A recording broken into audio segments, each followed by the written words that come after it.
Welcome po dito sa ating channel ang Biyahe y Komida. July 8, 2026. Sofia Pablo, isiniwalat ang tunay na dahilan kung bakit tumigil sa panliligaw si Allen Ansay. Sa wakas ay nagsalita na si Sofia Pablo tungkol sa tunay na dahilan kung bakit tumigil sa panliligaw sa kanya si Allen Ansay, na nagbigay linaw sa mga haka-hakang lumutang tungkol sa kanilang relasyon. Sa panayam ni Aubrey Carampol na ipinalabas sa 24 Oras noong Lunes, July 6, ipinaliwanag ng Sparkle actress na pareho nilang napagkasundoan ni Allen na unahin muna ang kani-kanilang karera kaysa pumasok sa isang romantikong relasyon sa kasalukuyan.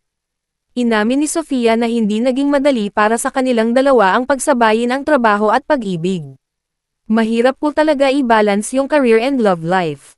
And syempre pareho po kami na bata pa, and marami kaming dreams for our family. Dagdag pa ng aktres, malaking bagay rin ang tamang panahon sa naging desisyon nila. Maybe it's not the right time to continue talaga na i-pursue namin yung isa't isa. Lumabas ang pahayag na ito matapos ibunyag ni Allen sa comment section ng isa sa kanyang TikTok posts na tumigil na siya sa panliligaw kay Sofia noong Marso. Nilinaw rin ng aktor na nananatili ang respeto at suporta nila sa isa't isa kahit nagbago ang direksyon ng kanilang relasyon. Ayon pa kay Sofia, sinadya nilang huwag ipaalam sa publiko ang estado ng panliligaw ni Allen dahil itinuturing nila itong pribadong usapin. Gayunman, naiintindihan niya kung bakit nagtaka ang kanilang mga tagahanga nang mapansing hindi na sila madalas na magkasama. But we understand the fans na syempre magtataka sila kung bakit hindi na kami nagkakasama. Sinagot din ni Sofia ang mga usap-usapang inuugnay siya sa dating PBB housemate at kapamilya actor na si Inigo Jose.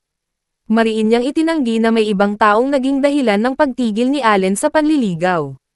Ayon sa aktres, naging malapit lamang sila ni Inigo dahil sa mga fan gathering at noong magkasama sila sa loob ng bahay ni Kuya.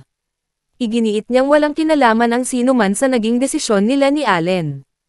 Kasi syempre may fan gatherings kami, and even inside the house, naging close naman po talaga kami. I don't think dapat talagang isipin ng tao na there's someone involved kung bakit tumigil si Allen kasi clear po talaga sa amin ni Allen na tumigil kami kasi we want to focus on our respective careers. Sa kabila ng hindi natuloy na panliligaw, sinabi ni Sofia na nananatiling maayos ang kanilang pagkakaibigan.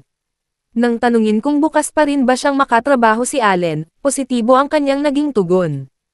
Opo naman, syempre kailangan din namin mag-grow outside of our love team.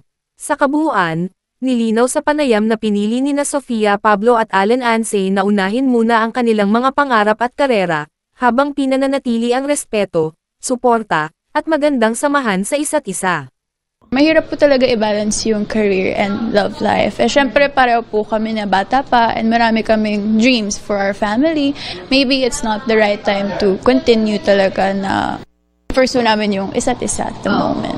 Initially po kasi ang naisip po namin is hindi na namin nga sasabihin sa public kung ano man yung status ng ligawan kasi it's personal naman sa amin. But we understand the fans na syempre magtataka sila kung bakit hindi na kami nagkakasama. Syempre may mga fan gatherings kami and even naman inside the house, naging close naman po talaga kami. I don't think na dapat isipin talaga ng tao na there's someone involved kung bakit tumigil si Allen. Kasi clear po talaga sabi ni Allen na tumigil kami because we want to focus on our respective career. At yan ang ating latest showbiz chika update for today. Please like and share ang video at huwag kalimutan mag-subscribe. I-click ang notification bell for more showbiz chika updates at suportahan po ang ating Facebook page. Maraming salamat sa lahat ng nag-subscribe indeed. Magandang buhay sa lahat. Adios.